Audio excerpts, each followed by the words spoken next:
At its peak, Rome looked unstoppable. Its armies stretched across 3 continents.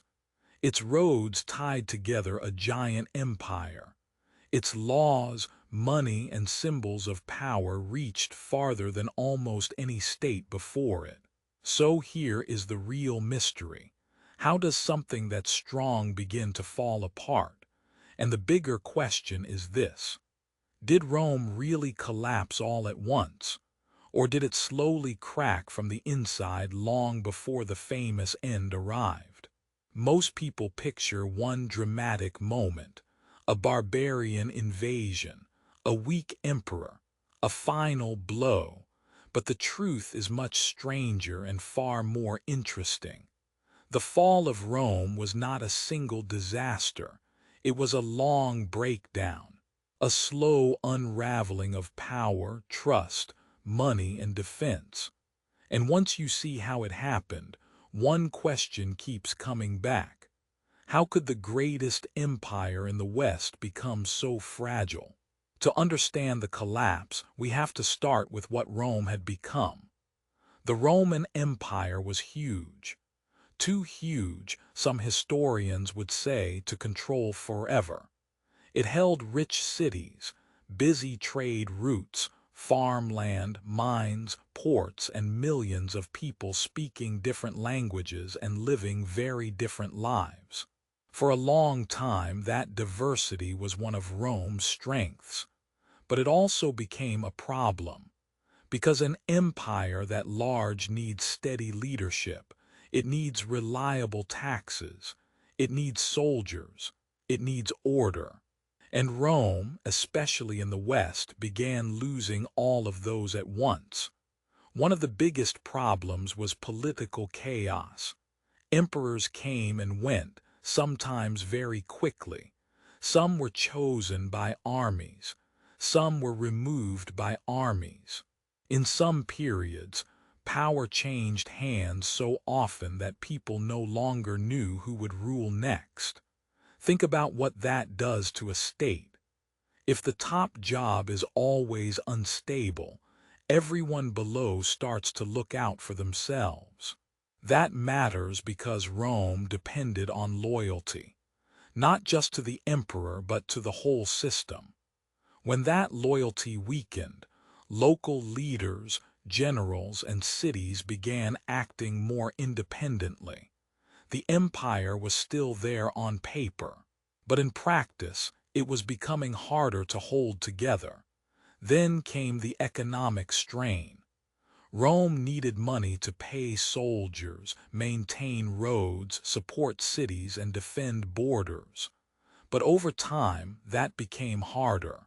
Tax collection became more burdened and less efficient in some regions.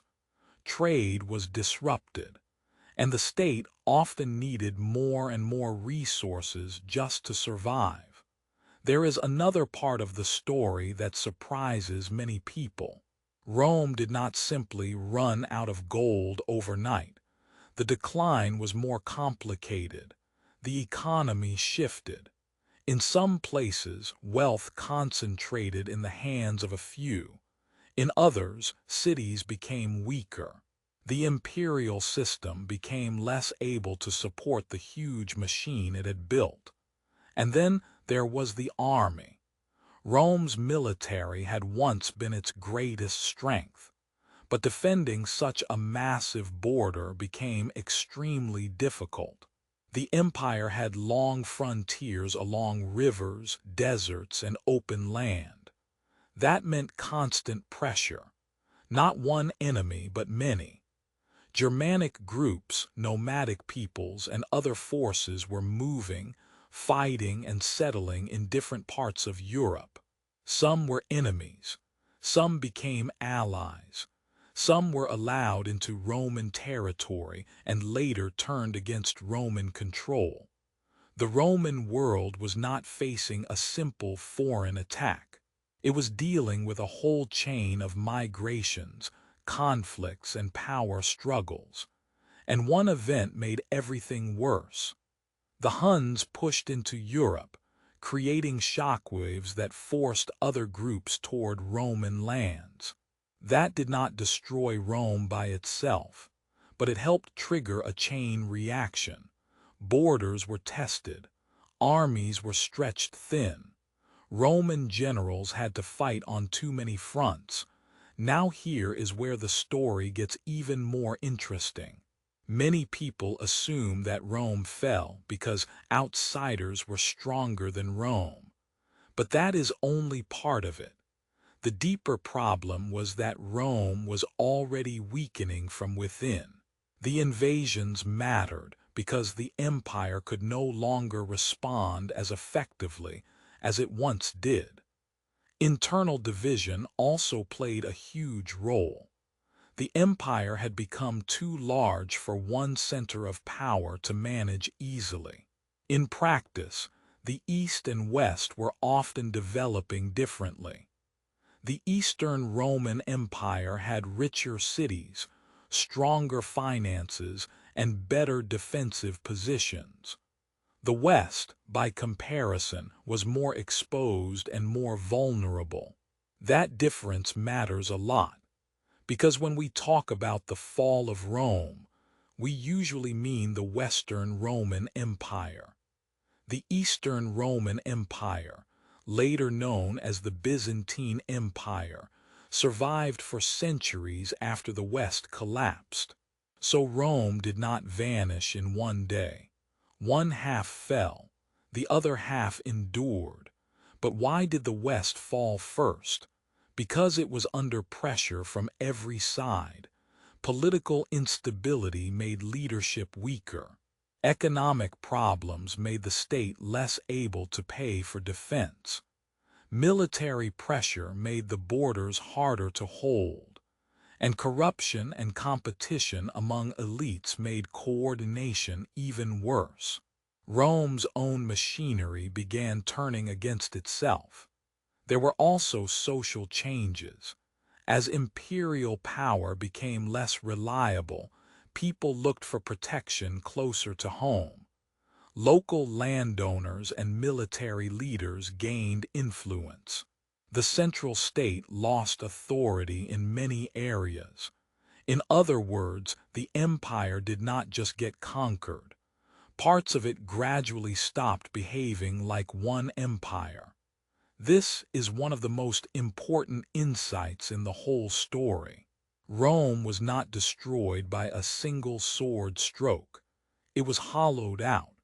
The shape of the empire remained, but the power behind it faded. And then came the famous final chapter in the West.